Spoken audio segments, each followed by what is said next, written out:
Hi everyone, this video is about nerves, pain, and discomfort and how it relates to corseting. This video should have come a lot sooner, but admittedly I was a little naive about it because since I never feel pain when I'm corseting, it was never really an issue, or so I thought. Whenever I corset, I never corset with pain. I've always said that, and it's true. And sometimes corseting can be uncomfortable, especially if I'm breaking in a new corset that's really stiff, but it's no more uncomfortable than, say, breaking in a new pair of shoes or parting your head on the other side of your head. That's discomfort, but it never gets to the point of pain, or at least it shouldn't. If I ever do experience discomfort in a corset, it's never more than for a few hours or at most a couple of days until the corset can really start to conform to my body. But like I said, never to the point of pain. If it ever gets painful, I loosen it or take it off. However, there are some corseters out there who disagree with me. There are a couple of very seasoned, very experienced corseters out there who say that they have never corseted without some degree of discomfort or pain. Even Ann Grogan, the owner of Romantasy, she says that when she cinches her waist, on a pain scale of 1 to 10, she's usually around a 6 in a corset. And when I corset, I'm probably maybe around a 3, if that. So what does this mean exactly? Does it mean that those other corseters, their corsets aren't as well fitting or as good quality as mine?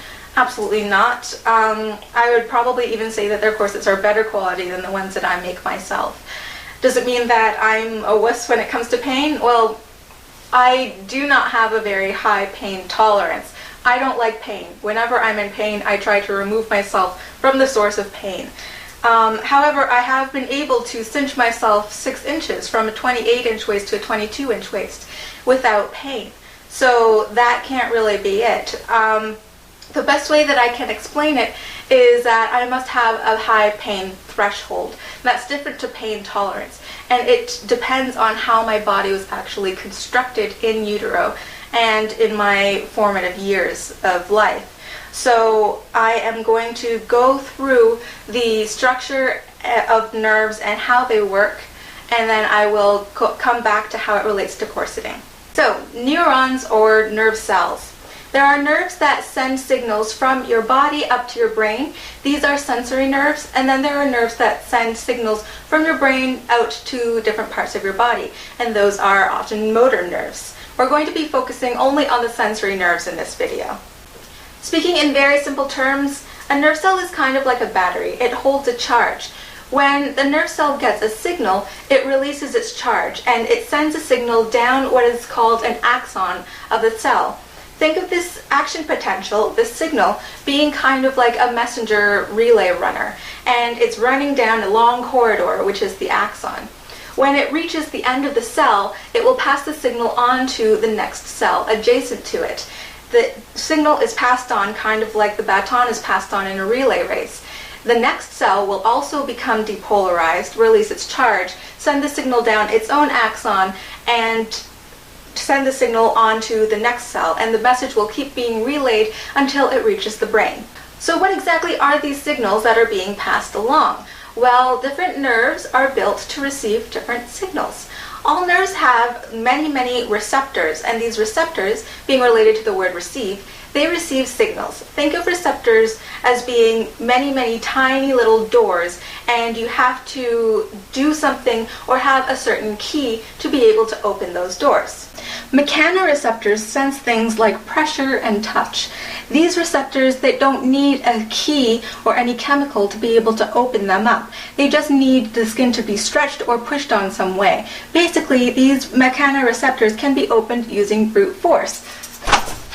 Nocireceptors sense changes in temperature and also pain. Obviously, some of these receptors can be activated mechanically, such as tearing of your flesh or crushing your body. Those are examples where pain receptors can be activated without chemicals and only using brute force. But there are many other receptors that need a certain key to be able to open. In this case, a key would be a certain chemical that fits into the receptor just like a key would with a door. One example is the molecule capsaicin. This molecule is present in many spicy foods like these pickled hot pepper rings right here. And even though these foods may be any temperature, for example, this jar just came right out of the fridge, the nerves in your mouth will interpret it as heat. And in high enough quantities, it will interpret it as pain. Another molecule that opens up temperature receptors that this time gives you a cold sensation is, not surprisingly, menthol. And even though the food may be warm, such as this peppermint tea, it can still give you a refreshing, cooler aftertaste in your mouth just because the menthol is there. But just like too much heat can cause you pain, too much cold can also cause you pain. Anybody who has experienced freezer burn or frost nip can definitely vouch for that. So what does this all mean? What's the point of all this? Basically, the sensation of pain is dependent on how many nerves you have in that certain area of your body, the type of signal those nerves are receiving, and the concentration of that signal, slash a little bit of how many receptors those nerves actually have. Nerves are either on or they're off. You either send an action potential down the axon or you don't. So when you're activating pain receptors, you either feel the pain or you don't. Nerves in your body branch out just like trees.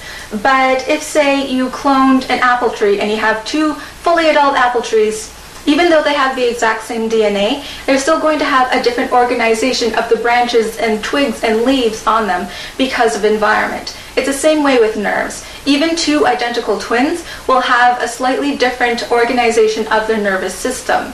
This is because nerves are plastic. They respond to their environment and they can branch out more, they can pull themselves back in some cases, they can thicken up their dendrites and their axons so that they can receive and send signals faster and stronger. And so nobody's body is exactly the same. And so everybody is going to have a different number of nerves and different sensitivity of their bodies.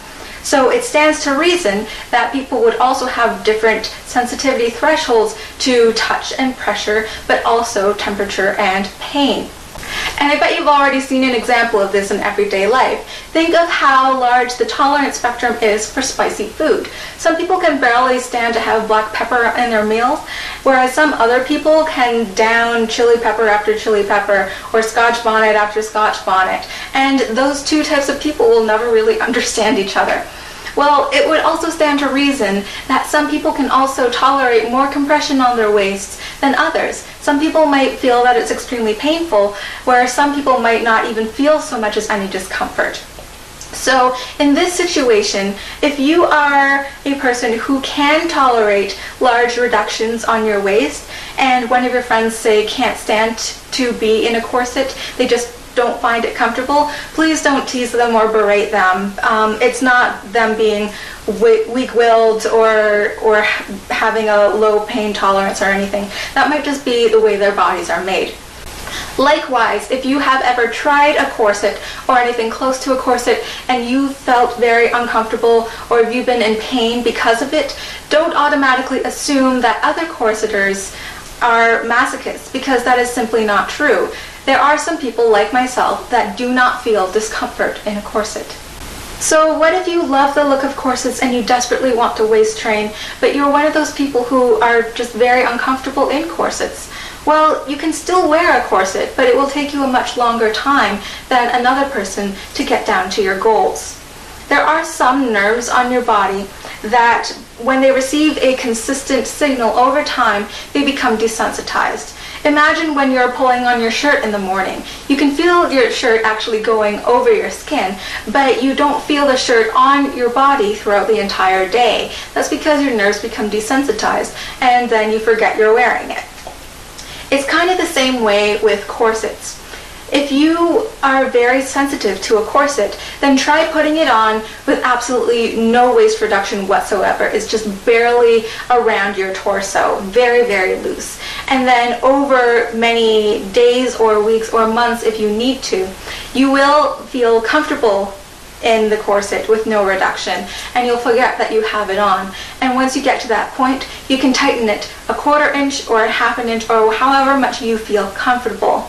And then wear that until you feel that you are completely used to it and you forget that you have it on, and then continue reducing that way. It might take you many years to reach your goal, but your goals are still absolutely achievable. So that is all I have to say about nerves, pain, discomfort, and how it relates to corseting. If you have any other questions or anything else to contribute to this discussion, I would love to hear it. Please feel free to post a comment below, and I will see you in the next video. Bye.